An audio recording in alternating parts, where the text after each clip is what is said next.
ഈ അടുത്ത ദിവസം നമ്മുടെ ചാനലിൽ ഞാൻ ഈ ബ്ലോക്കായ ഞരമ്പുകൾ എല്ലാം തുറന്നിട്ട് നമുക്ക് ആ തരിപ്പും പെരിപ്പും വേദനയും കാലിൻ്റെ അടിഭാഗത്തുള്ള ചുട്ടുനീറ്റലും കൈകളിലേക്കൊക്കെ വരുന്ന ഈ പറയുന്ന സെയിം രീതിയിലുള്ള തരിപ്പും പെരിപ്പും ഒക്കെ മാറുന്നതിന് വേണ്ടിയിട്ട് ധാന്യാമ്ലം വെച്ചിട്ട് നമ്മൾ ചെയ്യുന്ന ഒരു പ്രിപ്പറേഷനെ പറ്റിയിട്ട് ഞാൻ പറഞ്ഞിട്ടുണ്ടായിരുന്നു. അന്ന് ഞാൻ ജസ്റ്റ് മെഡിസിൻ്റെ പേര് മാത്രമായിരുന്നു നിങ്ങളോട് പറഞ്ഞത്. പക്ഷെ ആ വീഡിയോ കണ്ടിട്ട് ഒരുപാട് പേര് ഈ ട്രീറ്റ്മെൻറ്റ് ചെയ്ത് നല്ല രീതിയിൽ കുറവുണ്ട് എന്നുള്ള രീതിയിലുള്ള ഒട്ടനവധി കമൻറ്റുകൾ അതിൻ്റെ അകത്തേക്ക് വരികയുണ്ടായി. പക്ഷെ ആ കമൻറ്റുകൾ നോക്കുമ്പോൾ അതിൽ ഒരുപാട് പേർക്ക് ഇത് വാങ്ങി ഉപയോഗിക്കുന്നതിനേക്കാളും നമ്മുടെ വീട്ടിൽ തന്നെ എളുപ്പത്തിൽ നമുക്കിത് എങ്ങനെ തയ്യാറാക്കാം, എത്ര ദിവസമാണ് നമുക്കിത് തയ്യാറാക്കാനായിട്ട് വേണ്ടത്, എന്തൊക്കെ ഇൻഗ്രീഡിയൻസ് ആണ് വേണ്ടത്, അതുപോലെ തന്നെ ഇത് തയ്യാറാക്കി, അതായത് നമുക്ക് ചെറിയൊരു അളവിൽ നമ്മൾ ഒന്ന് മരുന്നുകൾ വാങ്ങി നമ്മൾ ഉണ്ടാക്കി കഴിഞ്ഞാൽ ഒരുപാട് ദിവസത്തേക്ക് നമുക്ക് വീട്ടിൽ ഒന്നോ രണ്ടോ പേർക്ക് നമുക്ക് സുഖമായിട്ട് ഉപയോഗിക്കാം. ഒരു 21 ദിവസത്തേക്കൊക്കെ പോലും നമുക്ക് കണ്ടിന്യൂസ് ആയിട്ട് ഉപയോഗിക്കാൻ പറ്റുന്ന രീതിയിൽ വളരെ ചിലവ് കുറഞ്ഞ രീതിയിൽ നമുക്കിത് ഉണ്ടാക്കിയെടുക്കാനായിട്ട് സാധിക്കുന്ന ഒന്നാണ്. അപ്പോൾ ഒരുപാട് പേര് ഇത് വാങ്ങുമ്പോൾ ഇതിന് അത്യാവശ്യം നല്ല വില വരുന്ന ഒന്നാണ്. 2 ലിറ്ററിന് ഏകദേശം ഒരു 400-300 രൂപയൊക്കെ വരും. അപ്പോൾ അങ്ങനെ വാങ്ങിക്കഴിഞ്ഞാൽ നമുക്ക് 2 ദിവസത്തേക്ക് യൂസ് ചെയ്യാനേ ഇത് വരും.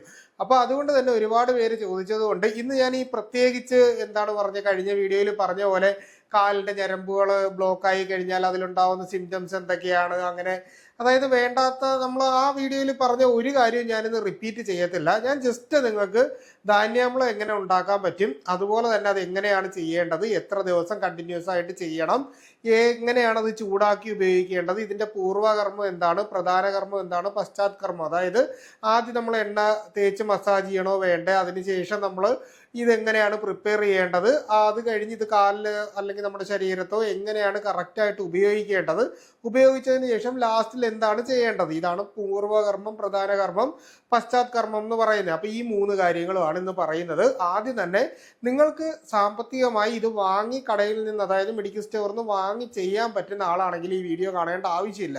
നിങ്ങളത് വാങ്ങി അങ്ങ് ചെയ്തുകൊള്ളുക. അത്യാവശ്യം നമുക്ക് ഈ മരുന്നുകളൊന്നും വാങ്ങി ചെയ്യാനുള്ള സാഹചര്യം ഇല്ലാത്ത ആളാണ്, അല്ലെങ്കിൽ നമുക്ക് സാമ്പത്തികമായി കുറച്ച് മുന്നോട്ട് നിൽക്കുന്ന ആളുകളാണെങ്കിൽ ഇത് വാങ്ങി അങ്ങ് ചെയ്തോളുക. ഒരു പ്രശ്നമില്ല, ഈ പണിപ്പെടേണ്ട കാര്യമില്ല. അല്ലാതെ നമുക്കിത് കുറച്ച് നല്ല ക്വാണ്ടിറ്റിയിൽ ഉണ്ടാക്കി പതിവായിട്ട് കുറച്ച് ദിവസം ചെയ്യണം എന്ന് ഇഷ്ടപ്പെടുന്നവരാണെങ്കിൽ ഒരു പേനയും പേപ്പറും ഇപ്പം തന്നെ എടുക്കുക.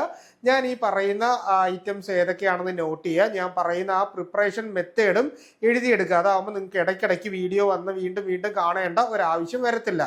അപ്പോൾ നമുക്ക് ആദ്യം തന്നെ ഇതിൻ്റെ ഇൻഗ്രീഡിയൻസിലേക്ക് വരാം. ഞാൻ സിംറ്റംസ് ഓൾറെഡി ബ്ലോക്കായ ഞരമ്പുകളുടെ കാര്യങ്ങളും തരിപ്പുമൊക്കെ പറഞ്ഞിട്ടുണ്ട്. അപ്പോൾ ഇത്തരത്തിലുള്ള ആളുകൾക്കും അതിനോടൊപ്പം തന്നെ സന്ധിവേദനയുള്ളവർക്കും റുമറ്റോയിഡ് ആർത്രൈറ്റിസ് ആമവാദമുള്ള ആളുകൾക്കും അതുപോലെ തന്നെ ശരീരത്തിൽ നീർക്കെട്ടും വേദനയുള്ള ആളുകൾക്കും ഇത് കൃത്യമായിട്ടും യൂസ് ചെയ്യാനായിട്ട് പറ്റുന്നതാണ്.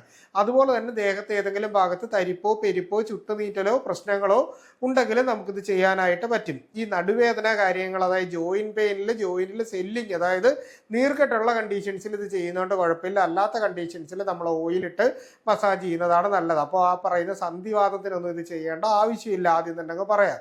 ഇനി നമുക്ക് പ്രിപ്പറേഷനിലോട്ട് വരാം. എഴുതിയെടുത്തോളുക, ഒന്നും തെറ്റിപ്പോകരുത്. നമുക്ക് വേണ്ടത് നമ്മുടെ വീട്ടിൽ സാധാരണ എടുക്കുന്ന കുത്തരി ഉണ്ടല്ലോ, കുത്തരി 100 ഗ്രാം എടുക്കുക. അതുപോലെ തന്നെ പച്ചരി, നമ്മുടെ വീട്ടിൽ കിട്ടുന്ന സാധാരണ പച്ചരി 100 ഗ്രാം എടുക്കുക. അതുപോലെ ഞവരരി 100 ഗ്രാം എടുക്കുക. അപ്പോൾ ഈ പറയുന്ന 3 ഐറ്റംസും നമ്മൾ 100 ഗ്രാം വീതം എടുക്കുക. പിന്നീട് നമ്മൾ ഈ പൂജാതി കർമ്മങ്ങൾക്ക് വേണ്ടി ഉപയോഗിക്കുന്ന മലരുണ്ടല്ലോ, മലരെന്ന് പറയും നമ്മൾ പൂജയ്ക്കൊക്കെ എടുക്കുന്ന. അപ്പോൾ ഈ മലര് 100 ഗ്രാം എടുക്കുക.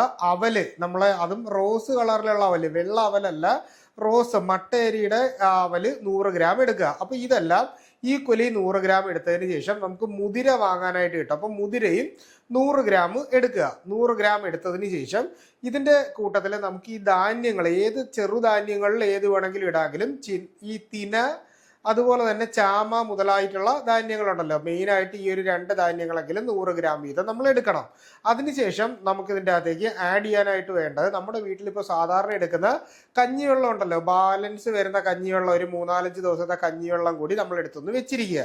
അപ്പോൾ ഇത്രയും സാധനങ്ങൾ എടുത്തതിന് ശേഷം നമുക്ക് കുറച്ച് ഇഞ്ചി ആവശ്യമായിട്ട് വരും. ഇഞ്ചി ഏകദേശം 100 ഗ്രാം ഇഞ്ചി എടുക്കുക. ഞാനിത് ഒരാൾക്ക് ഏകദേശം ഒരു 5 ദിവസത്തേക്ക് ചെയ്യാൻ പറ്റുന്ന ക്വാണ്ടിറ്റിയിലാണ് പറയുന്നത്. അതായത് നമ്മളൊരു 5 ലിറ്റർ നമുക്ക് എങ്ങനെ തയ്യാറാക്കാം. ഇതിൻ്റെ അകത്തേക്ക് വീണ്ടും വീണ്ടും വെള്ളം ആഡ് ചെയ്ത് നമുക്ക് വീണ്ടും ഇത് പ്രിപ്പയർ ചെയ്തെടുക്കാൻ പറ്റും. അപ്പോൾ ഐറ്റംസ് ഇത്രയും തന്നെ നമ്മൾ വാങ്ങിയാൽ മതി കേട്ടോ, ഒരാൾക്ക് വേണ്ടിയിട്ട്. അടുത്തതെന്ന് പറഞ്ഞു കഴിഞ്ഞാൽ നാരങ്ങയാണ് വേണ്ടത്.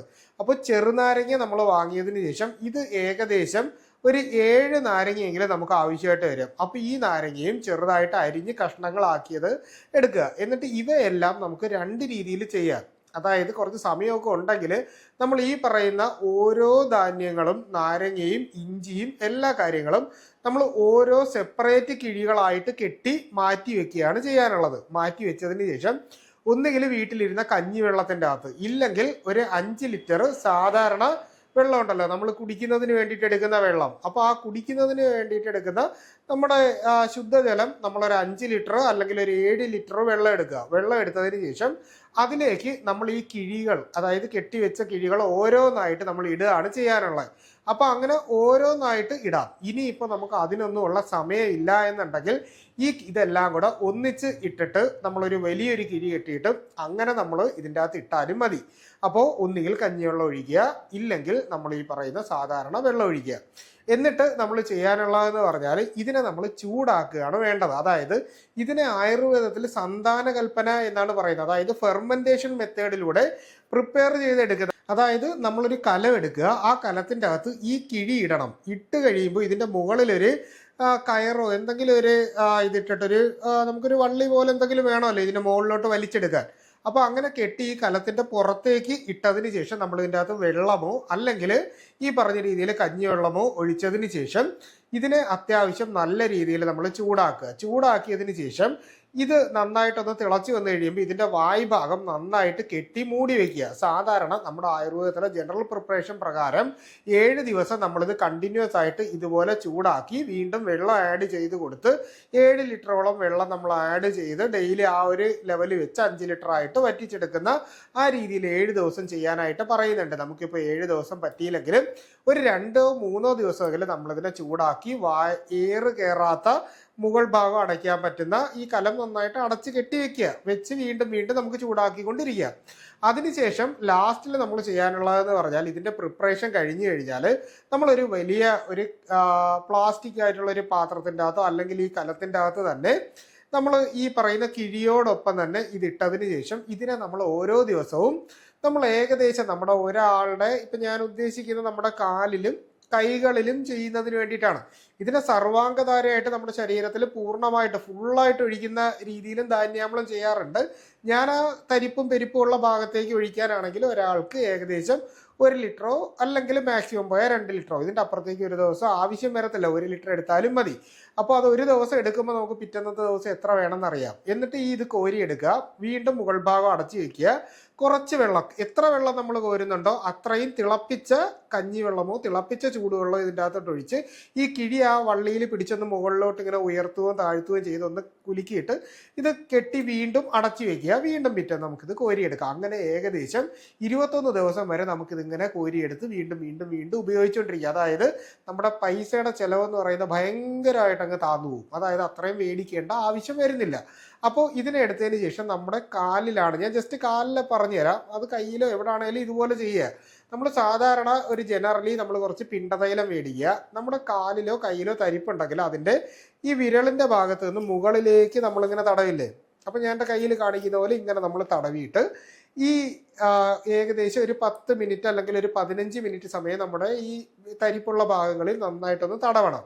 തടവി, അതായത് എണ്ണ ചൂടാക്കി വേണം, നമ്മളൊരു മസാജ് ചെയ്യത്തില്ലേ ആ ഒരു രീതിയിൽ ചെയ്യണം. ചെയ്തതിന് ശേഷം ഒരു കപ്പിൻ്റെ അകത്ത് ഈ ചൂടാക്കിയ നമ്മൾ കോരിയെടുത്ത ആ 1 ലിറ്റർ ഉണ്ടല്ലോ അത് ചൂടാക്കിയത് എടുത്തതിന് ശേഷം നമ്മളൊരു കപ്പിൻ്റെ അകത്ത് എടുത്തിട്ട് നമ്മുടെ ആ ഭാഗത്ത് ഇങ്ങനെ നമ്മൾ പരിശേകം എന്ന് പറയും. അതായത് നമ്മൾ സേകം, അതായത് ഒരു സ്വേദന, ഒരു വിയർപ്പിക്കുന്ന മെത്തേഡാണ്. അപ്പോൾ ഈ രീതിയിൽ നമ്മളിങ്ങനെ താഴേക്ക് ഇങ്ങനെ ഒഴിക്കും.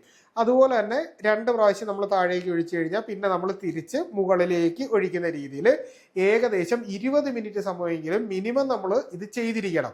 ഇത് ചെയ്യുമ്പോൾ എനിക്ക് ആദ്യം ഒരു റിക്വസ്റ്റ് പറയാനുള്ളത്, ഇത് ചെയ്ത് 3 ദിവസം കഴിയുമ്പോൾ നമുക്ക് അത്യാവശ്യം ഒരു നല്ല റിസൾട്ട് കിട്ടുമ്പോൾ അസുഖം പൂർണ്ണമായിട്ട് മാറി എന്ന് പറഞ്ഞ് ഇത് പിന്നീട് കണ്ടിന്യൂസ് ആയിട്ട് ചെയ്യാതിരുന്നിട്ട് ധാന്യാമ്ലധാരയ്ക്ക് ഗുണമില്ല എന്ന് ആരും പറയരുത്. ചെയ്യുന്നുണ്ടെങ്കിൽ വൃത്തിയായിട്ട് കണ്ടിന്യൂസ് ആയിട്ട് ഒരു 21 ദിവസം അല്ലെങ്കിൽ ഒരു മിനിമം 14 ദിവസമെങ്കിലും ചെയ്യാനുള്ള സമയമുള്ളവർ മാത്രം ഇതിൻ്റെ പുറകെ മെനക്കെട്ടാൽ മതി എന്ന് ആദ്യം തന്നെ ഞാനങ്ങ് പറയുകയാണ്. കാര്യം പലരും ചെയ്ത് ഒരു ആശ്വാസം കിട്ടി കഴിഞ്ഞിട്ട് പിന്നീട് ഇത് ചെയ്യാതിരുന്നിട്ട് പറയും ധാരയുടെ കുഴപ്പമാണ്, അല്ലാതെ ചെയ്യാതിരുന്ന എൻ്റെ കുഴപ്പമല്ല എന്നുള്ള രീതിയിൽ പറയുന്ന ആൾക്കാരുണ്ട്. അതുകൊണ്ട് തീർച്ചയായിട്ടും ഞാൻ ഈ പറഞ്ഞ കാര്യം ഇതുപോലെ തന്നെ ചെയ്യണം. ഇനി ഇതിൻ്റെ പശ്ചാത്കർമ്മം ഏറ്റവും അവസാനം ഇത് എങ്ങനെ നിർത്തണം എന്നുണ്ടല്ലോ. അപ്പോൾ 20 മിനിറ്റ് ഇതേ മരുന്ന് തന്നെ നമ്മൾ വീണ്ടും ചൂടാക്കി തന്നെ നമുക്കിത് വേണമെങ്കിൽ ഒഴിക്കാം. ഇനി ഇത് വേണമെങ്കിൽ നമ്മൾ ഇതുപോലെ തന്നെ അടച്ച് നമ്മൾ വെച്ചിരുന്നാൽ ഒരു ദിവസം കൂടെ വേണമെങ്കിൽ നമുക്കിതെടുത്ത് ഉപയോഗിക്കാനായിട്ട് പറ്റും. ഒന്നിൽ കൂടുതൽ ദിവസം വീണ്ടും ഇത് മാറ്റി ഉപയോഗിക്കരുത്, പുതിയത് തന്നെ എടുക്കണം. ഹോസ്പിറ്റലിലാണ്, ഇപ്പോൾ എൻ്റെ ഹോസ്പിറ്റലിലാണ് ചെയ്യുന്നതെങ്കിൽ എല്ലാ ദിവസവും ഇത് മാറ്റിയിട്ട് പുതിയ മരുന്നിൽ തന്നെയാണ് ചെയ്യുന്നത്. അപ്പോൾ ആ ഒരു രീതി തന്നെ നിങ്ങൾക്കും ചെയ്യാം. എന്നും മാറ്റാനുള്ള ഒരു രീതി നിങ്ങൾക്ക് ഉണ്ടെങ്കിൽ അതാണ് ഏറ്റവും നല്ലത്. അപ്പോൾ അങ്ങനെ തന്നെ ചെയ്യുക. അതിനുശേഷം നമ്മൾ ചെയ്യാനുള്ളത് ഈ ഭാഗം നന്നായിട്ട് ലാസ്റ്റിൽ ഇളം ചൂടുവെള്ളം നമ്മൾ ഒഴിച്ച് നന്നായിട്ട് ആ ഭാഗം കഴുകി ഒരു നല്ല ടവൽ ഉപയോഗിച്ച് തുടച്ച് വൃത്തിയാക്കിയതിന് ശേഷം നമ്മൾ ഈ ഭാഗത്ത് ഒരു കട്ടിലിലോട്ട് പോയി ഇരുന്നതിന് ശേഷം നമ്മൾ അത്യാവശ്യം ഒന്ന് മൂടി പുതച്ച് ഇരിക്കണം. കാര്യം തണുപ്പ് ഒരുപാട് അടിച്ചു കഴിഞ്ഞാൽ നമുക്ക് അതിൻ്റെ അകത്ത് ഭയങ്കര ബുദ്ധിമുട്ട് തോന്നും. ഇനി ചിലർക്ക് ഇത് കയ്യിൽ ഇങ്ങനെ കോരി എടുക്കുമ്പോൾ നമ്മളിത് സന്താനകൽപ്പന ഫെർമെൻറ്റഡ് ആയിട്ടുള്ള മരുന്നായിട്ട് കൈക്കൊരു ഒരു ബുദ്ധിമുട്ട് തോന്നും. അപ്പോൾ ഒന്നുകിൽ ഒരു ഗ്ലൗസ് ഇട്ടിട്ടാണ് നമ്മൾ കോരി ഇങ്ങനെ ഒഴിക്കുന്നതെന്നുണ്ടെങ്കിൽ കുറച്ചുകൂടെ നല്ലതാണ്. എന്നാൽ ചിലർക്ക് അങ്ങനെയുള്ള ബുദ്ധിമുട്ടൊന്നും പറഞ്ഞ് കേട്ടിട്ടില്ല. അപ്പം ഞാനൊരു പ്രിക്വേഷൻ എന്നുള്ള നിലയെ പറഞ്ഞതാണ്. അപ്പോൾ ഇതുപോലെ ഒരു 21 ദിവസം ചെയ്യും, നിങ്ങൾക്ക് അതിൻ്റെ വ്യത്യാസം അറിയാനായിട്ട് പറ്റും. എന്തെങ്കിലും സംശയങ്ങളുണ്ടെങ്കിൽ തീർച്ചയായിട്ടും കമൻറ്റിൽ ചോദിക്കുക, ഇല്ലെങ്കിൽ നമ്മുടെ വാട്സാപ്പിൻ്റെ നമ്പറിൽ ചോദിക്കുക. കൃത്യമായിട്ടുള്ള റിപ്ലൈ നിങ്ങൾക്ക് കിട്ടുന്നതായിരിക്കും. അപ്പോൾ ഇത്തരത്തിലുള്ള പുതിയ അറിവുകളായിട്ട് നമുക്ക് വീണ്ടും മറ്റൊരു അവസരത്തിൽ കണ്ടുമുട്ടാം. അതുവരെ എല്ലാവർക്കും ഗുഡ് ബൈ.